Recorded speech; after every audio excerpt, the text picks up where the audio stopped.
उत्तर प्रदेश ब्राह्मण जागृति महासभा फिरोजाबाद द्वारा आज प्रयात कला में पंडित मंगल पांडे की जयंती के उपलक्ष्य में भव्य ब्राह्मण सम्मेलन एवं सम्मान समारोह का आयोजन किया गया। कार्यक्रम में ब्राह्मण समाज के हाई स्कूल व इंटरमीडिएट के मेधावी छात्र छात्राओं को शील्ड और प्रशस्ति पत्र देकर सम्मानित किया गया, जिससे उपस्थित जन समुदाय में उत्साह और गौरव का वातावरण बना रहा। सम्मेलन के दौरान विभिन्न क्षेत्रों में उत्कृष्ट योगदान देने वाले विशिष्ट व्यक्तियों को फिरोजाबाद जिला ब्राह्मण रत्न की उपाधि से नवाजा गया। सम्मानित होने वालों में चिकित्सा क्षेत्र से डॉक्टर अपू चतुर्वेदी, न्यायिक क्षेत्र से अधिवक्ता राम बाबू, राजनीतिक क्षेत्र से सुमन चतुर्वेदी, शीशागंज तथा व्यापार क्षेत्र से पंडित जगन नारायण उपाध्याय टूला प्रमुख रूप से शामिल रहे। कार्यक्रम की मुख्य अतिथि रही राज्य मंत्री श्रीमती प्रतिभा शुक्ला। उनके साथ मंच पर अनिल कुमार शुक्ला, राष्ट्रीय अध्यक्ष परशुराम न्यास, रमाकांत उपाध्याय, सदस्य गौरक्षा आयोग सूर्य कुमार शुक्ला, पूर्व डीजीपी हरकिशोर तिवारी, अध्यक्ष उत्तर प्रदेश राज्य कर्मचारी संयुक्त परिषद रूपाली दीक्षित, समाज सेविका एवं अन्य गणमान्य उपस्थित रहे। उनके गर्मामयी संबोधन और उपस्थिति ने समारोह की भव्यता को और भी विशेष बना दिया। कार्यक्रम का संचालन धर्मेंद्र शर्मा ने किया, जबकि राजू दीक्षित कार्यक्रम संयोजक की भूमिका में पूरी तरह व्यवस्था को सुचारू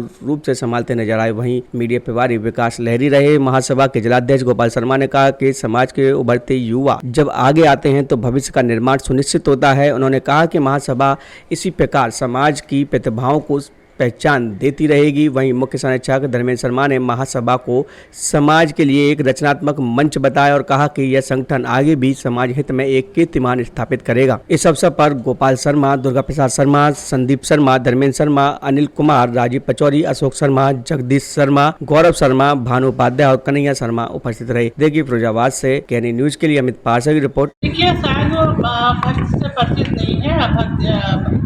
हमारे सनातन धर्म में जो भक्ति का मार्ग है उसमें हर व्यक्ति की एक अपनी इच्छा और एक तपस्या त्याग हुई रहता है।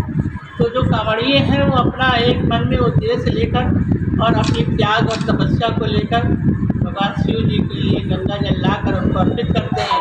ये हमारे सनातन की मान्यता है। वो पैदल चल के जाते हैं, उसके बाद गंगा जल लाते वही शिव को अर्पित करते हैं। तो उनका ऐसा कहना कि वो जो भी उन्होंने कहे हैं सब हम समझते वो बहुत ही गलत थे। ऐसा नहीं करना चाहिए, क्योंकि उनको वो भक्ति क्या जाने। भक्ति हृदय से होती है और एक विचारधारा है। भक्ति एक तपस्या है जो हर व्यक्ति के मन में होती है, अंतरात्मा से होती है। वो किस भाव से जा रहा है वो आतंकवादी कैसे हो सकता है। ये तो बहुत ही गलत शब्दों का प्रयोग किया गया है। एक भक्त कभी भी किसी की बुराई नहीं करता। सच्चा शिव भक्त वही होता है जो मन में बुरी भावना भी नहीं रखता। कांवड़िए तो ये सोचते हैं कि पैर के नीचे भी कुछ ना आ जाए, कहीं पर ऐसा ना हो कि चीटी में दब जाए, कोई उनका हत्या हो जाए, क्योंकि हम उसकी भक्ति के लिए जा रहे हैं, ज्ञान प्राप्त करने के लिए जा रहे हैं, महादेव को दर्शन करने के लिए जा रहे हैं। और एक उनका ये भी प्यार है कि ये सब चीज़ बेरोजगारी से ध्यान भटकाने के लिए करा जाता है कि लोगों को कांवड़ यात्रा जोड़ दिया है। कांवड़ यात्रा तो पुरातन धर्म से चली आ रही, कोई आज की नई उपज है नहीं। ये तो बहुत दिनों की पुरानी परंपरा है और इसको कोई नए जोड़ने की बात ही नहीं है। चाहे जितना काम करने वाला, चाहे जितना बड़ा बिजनेसमैन भी हो, शिव भक्ति तो करता ही करता है। जो शिव का भक्त है, स्वयं धर्म को मानने वाले शिव के उपासक जो है शिव की भक्ति करते हैं, तो हम समझते हैं ये कहना कि आज कोई नई भक्त उत्पन्न हो गए, नए कांवड़िया उत्पन्न हो गए, तो बहुत ही गलत है और मूर्खतापूर्ण सवाल है, मूर्खता बोलता है। महिला कल्याण के लिए आप क्या नियम है आप?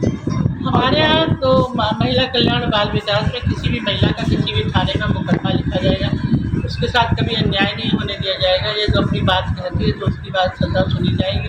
फिर उसके साथ कोई रक्षक नहीं होता, उसमें 2 स्टाफ सेंटर में उसको 4 दिन रोकता, फिर उसको अपने सुरक्षित स्थान पर भेजा जाता है। मूर्तियाँ सुरक्षित रखने के लिए महिलाओं के लिए सारे कानून बनाए गए हैं और हमारे यहाँ पेंशन, विधवा पेंशन है, सुमंगला योजना है, बेटी बचाओ बेटी पढ़ाओ के अंतर्गत लड़कियों की पढ़ाई की पूर्ण व्यवस्था भी है। बाल सेवा योजना के द्वारा भी जिस परिवार में किसी एक सदस्य की मृत्यु हो गई हो, ऐसे 2 बच्चों तक की पढ़ाई की सुविधा भी है। साथ ही साथ ऐसे कानून हैं जिससे महिलाएं पूर्णतः सुरक्षित महसूस कर सकती हैं और समूह के माध्यम से उनको व्यापार देने का भी प्रावधान है। मातृ बंधन योजना भी है जो अब इस समय हमारे विभाग पर समर्पित की गई है, जो पहले स्वास्थ्य विभाग में थी। दोनों वर्कर आशा वर्कर के साथ मिलकर आंगनबाड़ी लगातार इस पर काम कर रही है। बहुत पारदर्शिता लाने के लिए अब तो की भी आवश्यकता होगी, कर दी गई है। आधार कार्ड बच्चे का बना होना चाहिए, तो राशन की जो गड़बड़ियाँ थी वो भी समाप्त होगी। ठीक।